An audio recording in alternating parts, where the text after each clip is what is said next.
Hello Generals, such a warmonger here, and you are watching 3 vs 3 Battleground 1250. This is on the Battle of Durbe map. This is a map set in Latvia, where historically, back in the 13th century, the mid-13th century, the Samgutians completely destroyed the Livonian order.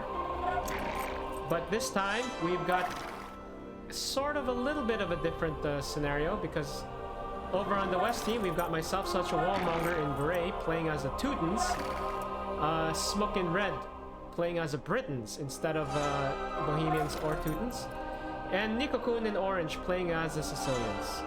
So this time it's not completely historically accurate. We've got some different civs going, but over on the east team we've got Mukituki sending his scouts in green, Tactical Doll TMP in blue, and Beefcake in cyan. They are all playing Lithuanians, so they do want the intel advantage and the movement advantage.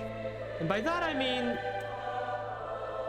they do not take any movement speed penalties when running through forest. So if you look at these units, this is taking a movement speed penalty. So this heavy cavalry normally has 1.2 speed, but when they're inside the forest, you see it cuts it in half.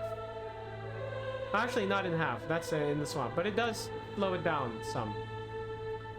So you can see we are splitting up at this fork in the road. So I'm headed towards the central river crossing. It's not a river, I guess it's a swampy canal. And the rest of the army, Smuk and Nikokun, are gathering at the southern crossing, because there are 3 crossings.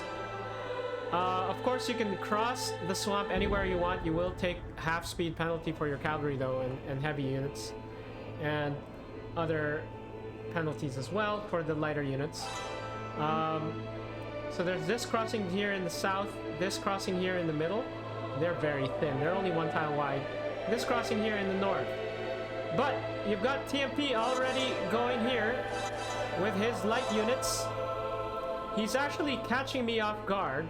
He does spot a few supply wagons which were en route to meet with the army, but they were the baggage train and they were left behind, and they're already getting cut down. So that's 1, 2, 3,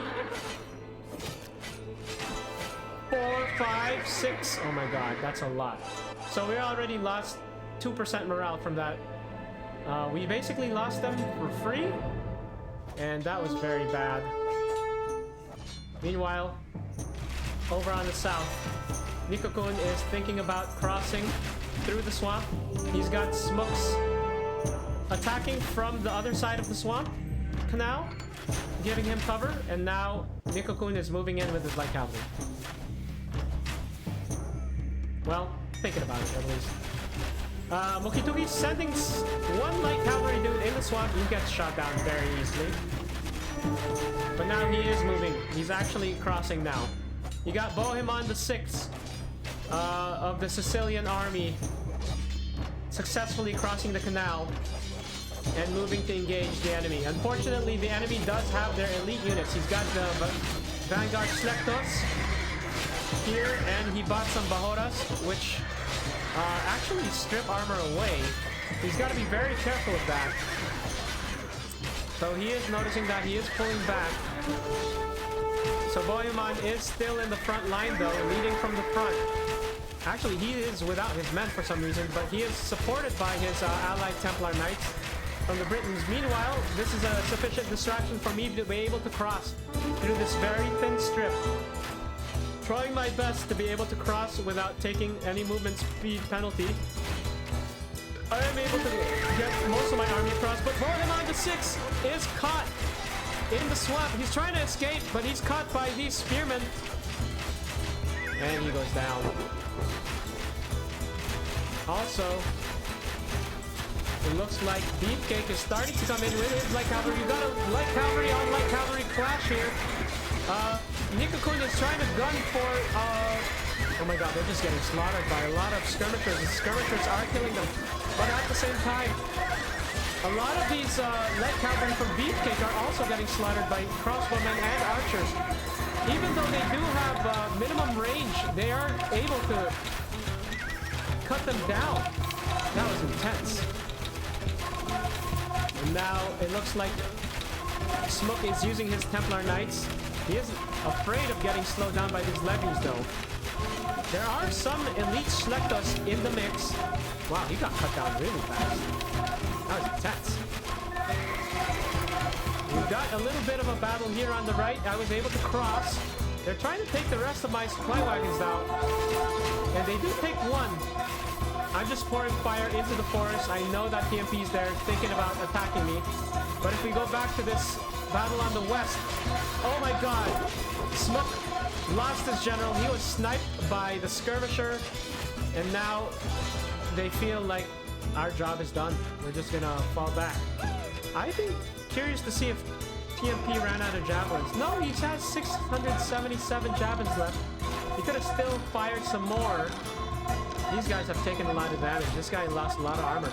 In this scenario, in this mod, javelins do strip armor away. But now we've got an engagement of Beefcake and his elite Slektos trying to hold the line against my units. I do have medium and light infantry combined with my heavy cavalry and my general providing an attack speed bonus.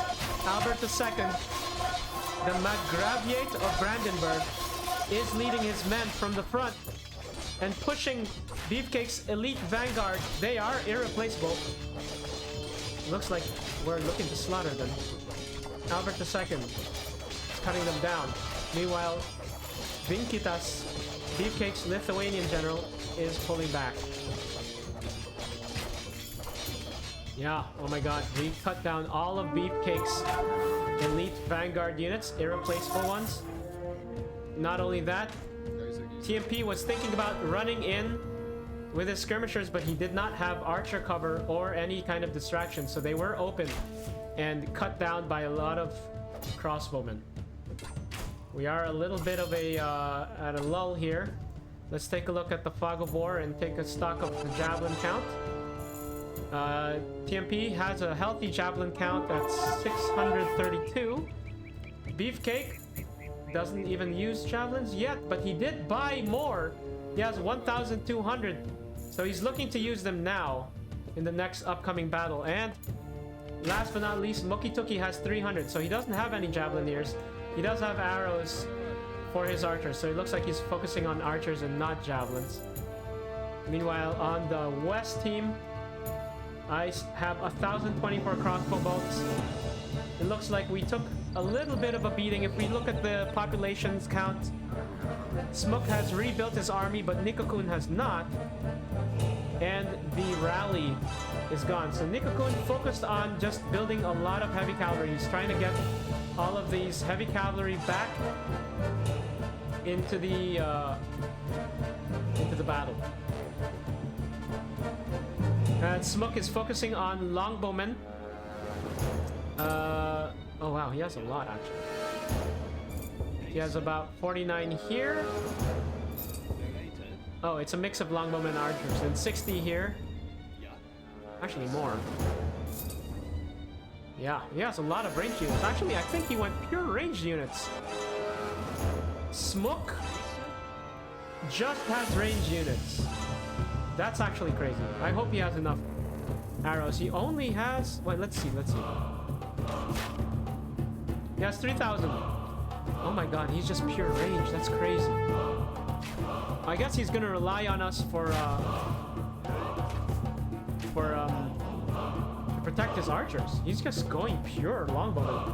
Meanwhile, we are being scouted by Mokituki, so they know that we've got a group of 60 mixed swordsmen and sergeants over trying to cross in the middle. And it looks like they also know that we're trying to cross in the south. So let's take a look at it from TMP's point of view. He does see it. So they do have intel in this area. Watch Mokituki's trying to cross, but then he gets a little stuck and then he moves through the area with no swamp, no movement penalty. No movement penalty in the forest for Lithuanians. TMP does spot a group of Hospitaller Knights moving through the forest.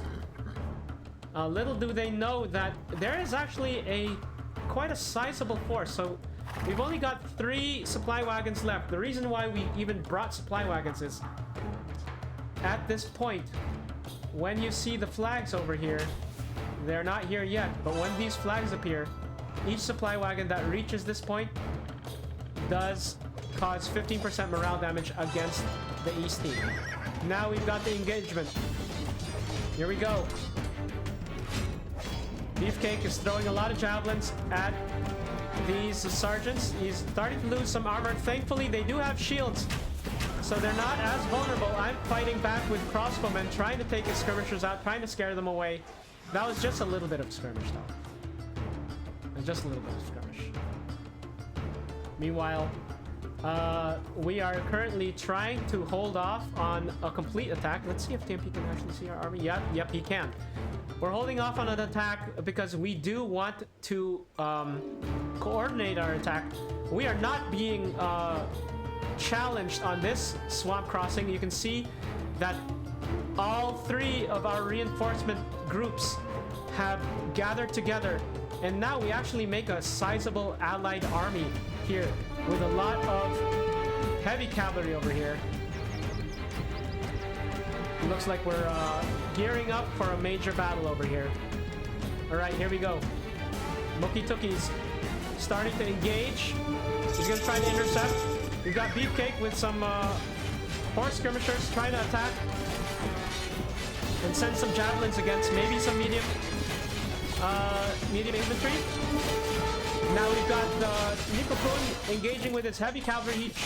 I don't think he charged, but he did attack. He hasn't lost any heavy cavalry yet, but he has 2 of them here that are surrounded. Okay. Oh my god, did you see that? Over here.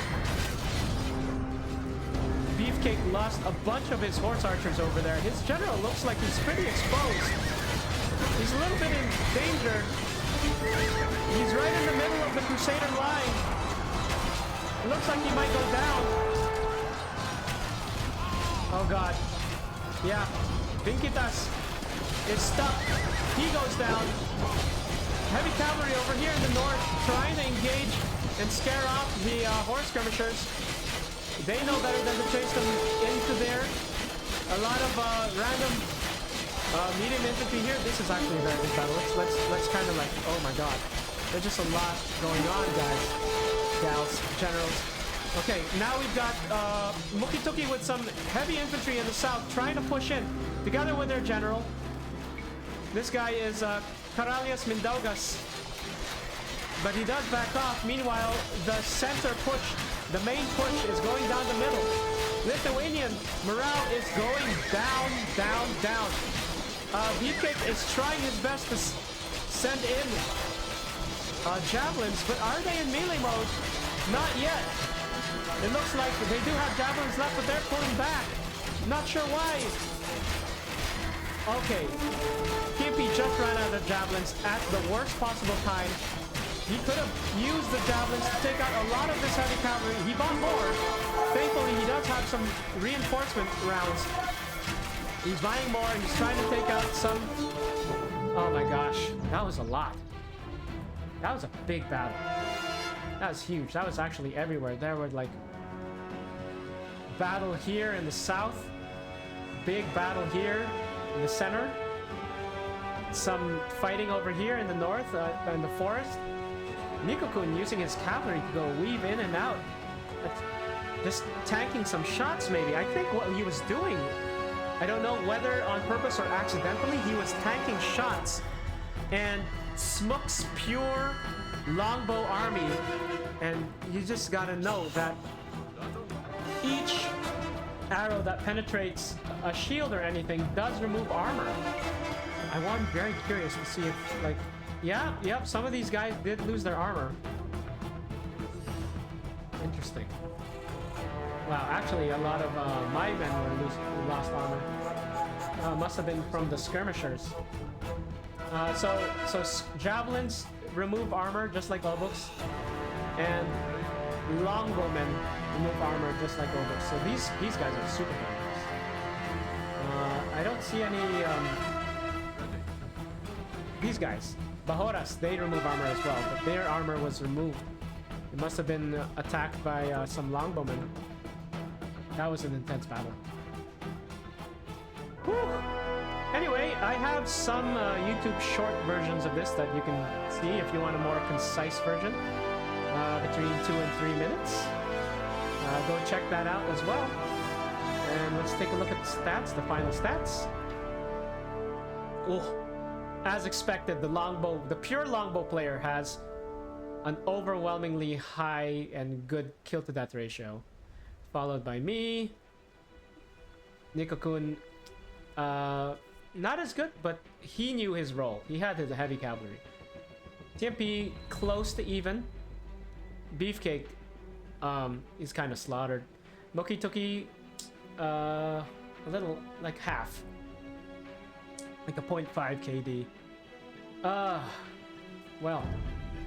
Anyway, if you enjoyed that, go join us on our Discord channel. It's Hermetica. You can see it in the details, the description below. And please like and subscribe if you want to see more videos. Thanks for watching. See you in the next one.